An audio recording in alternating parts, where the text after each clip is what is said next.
So, Emerald, what would you say are the questions you've been asked most so far this press tour? Oh, I mean... I have a few guesses. Okay, go on. Inverted commas. Yes. So kiss me, and let us both be damned. And I love your answer, which is essentially every adaptation should have inverted commas. Yes. And it would make a lovely quiz question if we just went, which movies have... So keep going. Yes, which movies have inverted commas? Because actually they just stopped doing it about 30 years ago. They just stopped. But everyone did it before Back in the day. And I think it's great. You must be defending the concept of an adaptation full stop. A little bit. Yeah. But less now that people have seen it. I think the thing that's really wonderful is that actually once everyone has seen the film, I feel like the questions change a lot because I think people then maybe understand what I meant when I said it's sort of an emotional response to it. But it's a sort of quite hard thing to describe without having watched it, I guess. Do you love him? One could not help but love Edgar. Then where is the obstacle? Do you find that increasingly, and I'll ask a lot of these questions where you'll say, This. please just watch the film. You need to say, I imagine, I think the art is the answer. Yeah. Does that often come up for you? Yes, but I try not to say that because I think it feels sort of... I also understand that this is really important. It is. And so much of the thing of working with Margot, actually, I would say, is how inspiring she is about how important it is to, from the very beginning of a movie coming out, sort of communicate what that is and be generous with everyone asking questions and I don't know. So of course you can say look, the proof is in the pudding. Mm-hmm. But it's not very kind and it's not very, and I love talking. I really do love talking about this movie.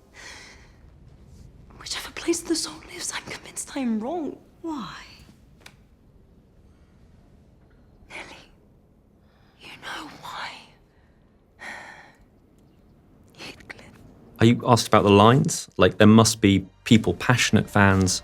I shouldn't even say fans about Wuthering Heights. It feels sort of strange. Lovers of the book. Yeah. That are insistent, desperate to know that you've definitely put in I am Heathcliff.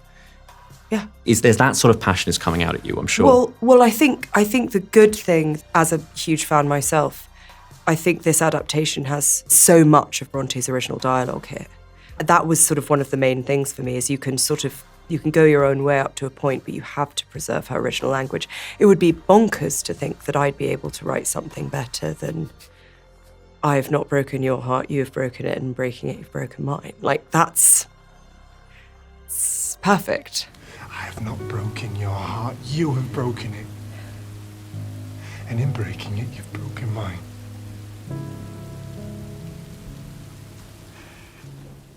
To me, one of the most delightful things about your past two movies, at least, and I know this sounds facetious, is the opening title.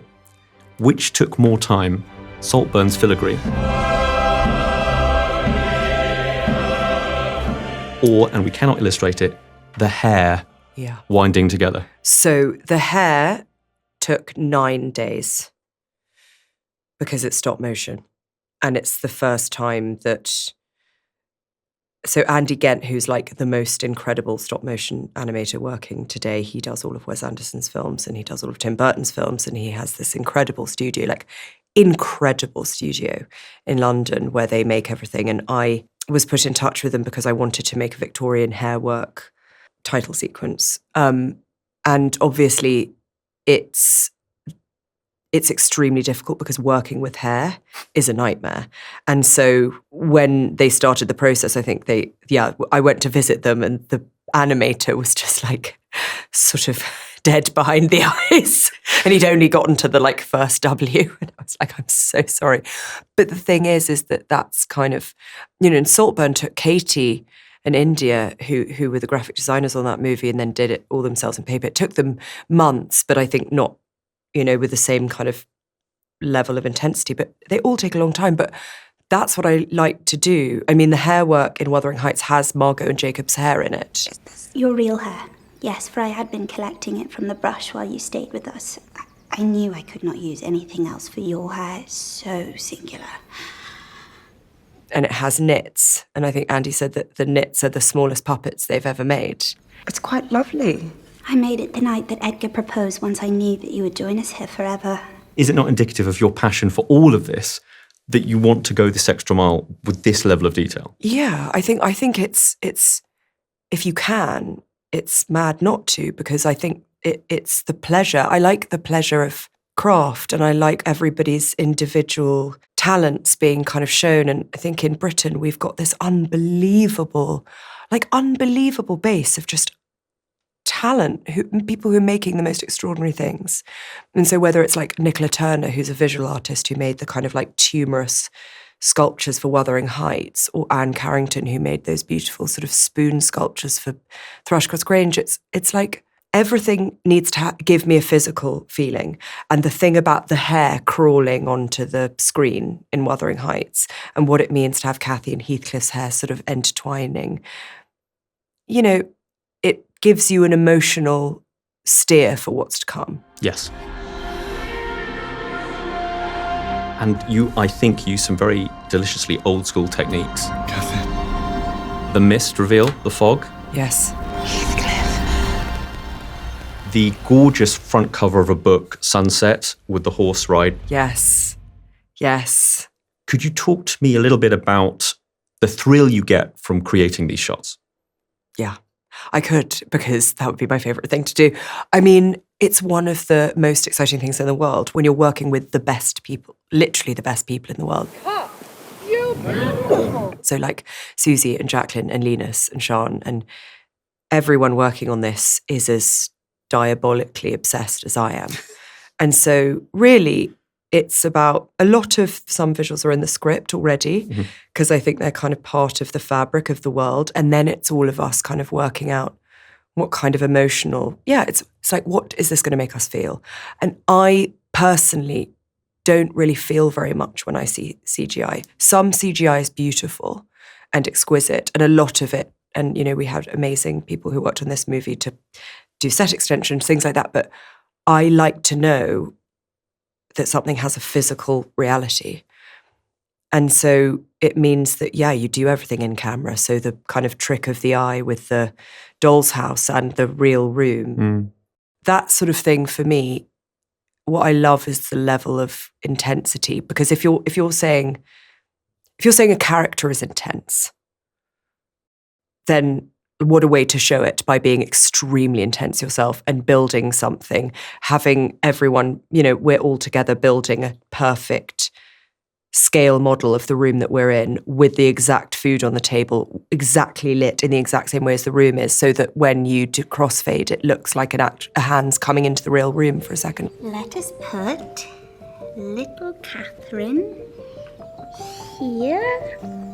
Oh, next to me. That's just pure pleasure. And I don't think you can have that same level of pleasure. And it's all of you around, like clapping, cheering when you can do it, because it's such a group thing. And that's sort of what the artistry is. That's where the collaborative nature of it is so joyful. I imagine you're not the sort of person that regularly uses test screenings as a sort of North Star. But if you have, what are the most memorable reactions you've had to all three of your films? I really love audiences, and I want the audience to have a good time. Like, it's really important to me that I'm not making things. The first person I'm making it for at the very beginning is myself. And if something, you know, gives me pleasure and gives me delight and makes me laugh and makes me sort of excited, then that's good. But I'm not making things for myself. I'm trying to make a movie that's somebody's favourite movie ever. So it means I actually do pay attention to test screenings. I mean, all of the people who work with me will laugh at that, because I'm such a pissy little bitch. Sorry, BBC Radio 1. How can I say that in a way that's appropriate? I can be a little madam about the actual notes. But to be in the room when people are experiencing something is really important to me. We only had one test screening for Promising Young Woman, and there was a fight. There was a shouting match halfway through. Not halfway through, towards the end, in a very, like, if people haven't seen it, there's an incredibly distressing sort of long shot towards the end.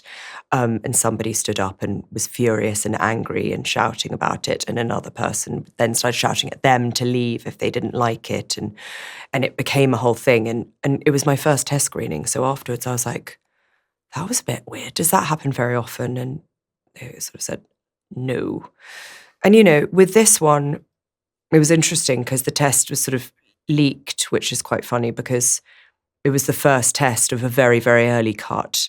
And I think I often use those tests to see where I think the line should be. It's part of your editing process. Oh, it's like one of the main parts of the editing process. You usually do, 4 or 5 test screenings. So, but they're really useful because it's always the same. The things that you think people will mind, they don't mind at all. And the things that you're not expecting is a threshold. And so, it's always kind of whittling down those things. It's fascinating. I'm genuinely fascinated by that, and we could talk another hour on it. But what have you learned about yourself through the editing process, though?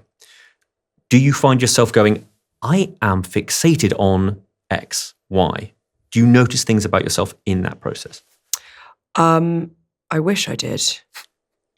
I don't really think about myself at all, or in the editing process. I think I'm really lucky that I work with Victoria and Rob. Victoria Boydell's the editor and was the editor on Saltburn. She's just incredible. And we work together in such a wonderful way. And I think, obviously you start to notice kind of patterns, I think. But really, the editing process for us is more about, it's the same thing you do when you're writing a script and then when you're shooting. It's always about tension and release. Oh, God, your body. What are you doing? That's the most important thing. So, of course, you have the narrative arc, you have the character journeys, you have all of these important things. What are you doing? Wait. But really, when it comes down to the center, the experience, it's squeezing and then it's letting go. And that is always the thing that me and Victoria are doing for months and months. Making sure that we can squeeze as hard without killing something. Hey, I said, what are you doing? And then, I don't like to cut to music at all for the first few cuts of the movie, because I love music so much. It's so important to the process. And I think you can mask a lot with music. And so it's really important to me to make sure the movie works. I wasn't in love with him. I know everyone thought I was, but I wasn't. In the same way that I would like it to work if you put it on mute and you'd sort of know what's happening from the way that it looks and the way that it feels. Also, if you don't have music, is it still emotionally effective? Is it still engaging? Do you still understand the nature of these relationships and these scenes? So, yeah, the edit is it's just such a collaborative process. And I'm just very, very lucky I work with someone so good.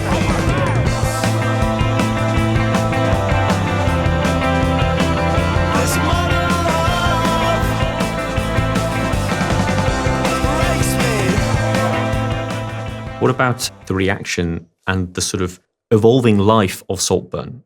Came out in cinemas. Streaming infused it with this petrol fire. It was huge in a way that no one could conceive of. I remember saying to people, I told you to see this film in the cinema. Anyway. Yeah. Here I am. Here I am. Yeah. What was that like for you? Do you know what? It's a joy. Because, you don't ever anticipate. I didn't anticipate that Promising Young Woman would become the thing that it became. I couldn't in my wildest dreams have imagined any of the responses. I think the thing with Saltburn is that I think everyone who worked on it, we all were working on it together. And I think we all felt, and I can say this because I do really feel that it's collaborative, we've all felt that it was special. And we felt that it would be meaningful to lots of people and it would connect. And I think also a huge part of that was wanting to engage everyone, saying guys, watch this with your grandparents at Christmas, all of the fun of it. Because that's the thing for me. I love the movies and I love cinemas because I want people to watch something together, because I don't think you can kind of really feel exposed or you can really kind of, I don't know, it's not really as rigorous, I suppose, as an experience if you're just at home on your own. And so in order to kind of recreate that idea of a communal experience, I think that the thing of getting everyone at home to feel that thing, and it's just incredible. It's so amazing that people, every time somebody makes a video, every time somebody throws a party. Oh, it's Georgie's daughter. Oh dear, she's just like her mother. It's how I connect to movies. by like being a fan. And so that, I just think it's just like the most exciting thing. And also already with Wuthering Heights, like the things that people are doing with the posters where they're kneeling down. You know, that's just, what a dream. If you're looking for your art to get a reaction, it's happening. So many filmmakers would kill to have any response, full stop, in this. It is, for you, I imagine, such a treat. And then, of course, you've got, I'm sure, very famous people walking up to you and saying, can we talk about that scene in Saltburn?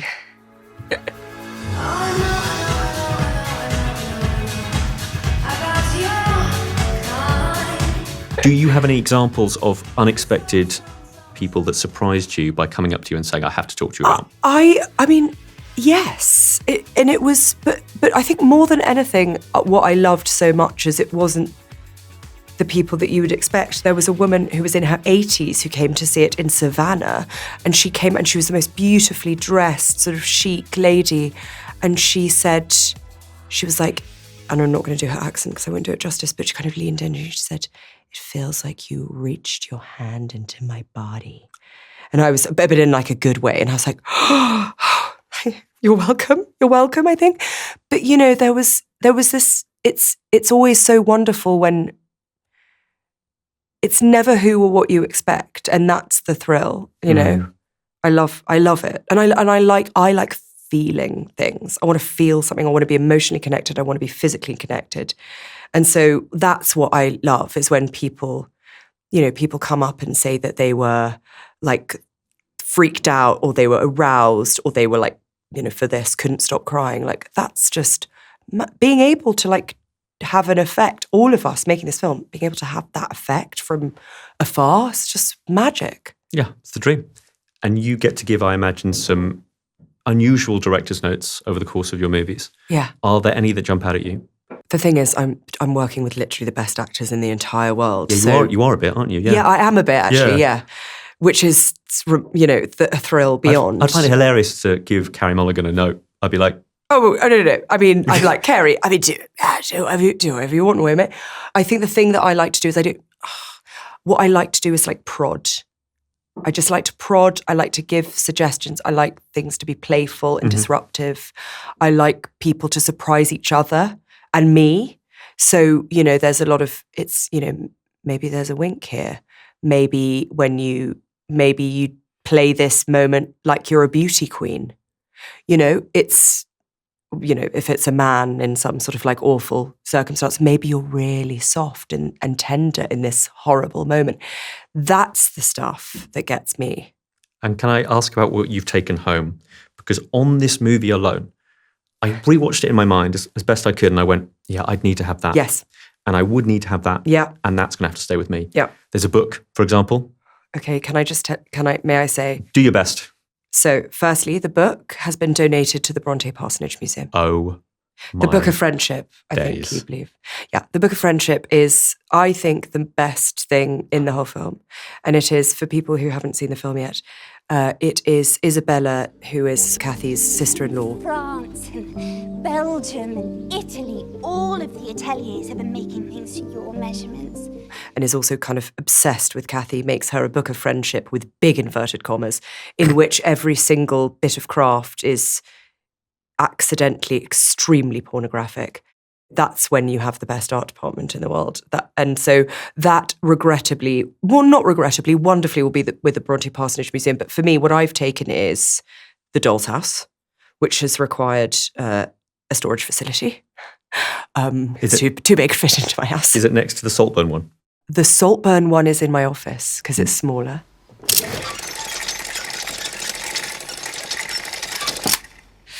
I have the maze, also the little maze game from Saltburn. And on this, I have a few of Isabella. Everything in this film has hair on the underside of it. So staircases and chairs all have like hairy underside.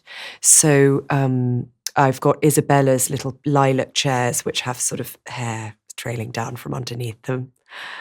But, you know, I could have taken it all. I mean, I wanted to live there. I was very distressed when we had to dismantle the set. You wanted all the wind machines, all the rain machines. Yes. You wanted it all. Can I also leave you with this compliment? I think this is a film that has one of my favourite movie and literature tropes of all time. Yes. Which is the table sweep. Oh, You get to make a movie Yeah. for a living, for Yeah. your life. yeah. Well, I think on 5 occasions people throw things off a table. Yes. Well, or if I may, Please. they don't throw things off a table. They pointedly don't. In fact, they put women onto a table with gristly, hard, hairy, rotting things on them because they aren't thoughtful or respectful enough to sweep a table. Mm-hmm. You know? One of these days I'll have the opportunity to do it. I'll visit a set and I'll just be like, I know. Wouldn't that be? I'm too uptight. I would be furious if someone swept a table. that's why you write the movie and make the movie. Yeah, exactly. Also, my tables are just covered in Beyblades. Do you know what Beyblades? That's what I'm an expert in now. I could talk maybe for the next 6 hours about Beyblades and their various. maybe that's what creating art is for you. It's doing things that you couldn't allow yourself to do in your life. Oh yeah, absolutely. I mean, my life is I'm just sitting at the table. I'm just reading at the table. Thank you so much, Emerald. Thank you so much. Such a pleasure. We could have talked for hours. Thank you. It's so kind of you. Thanks for watching. If you enjoyed this video, don't forget to subscribe and click the bell icon to keep up to date. And you can find these interviews in full on BBC iPlayer by searching Movies with Ali Plumb. I'd rather lay down in thorns. I'd rather drown in a stream. I'd rather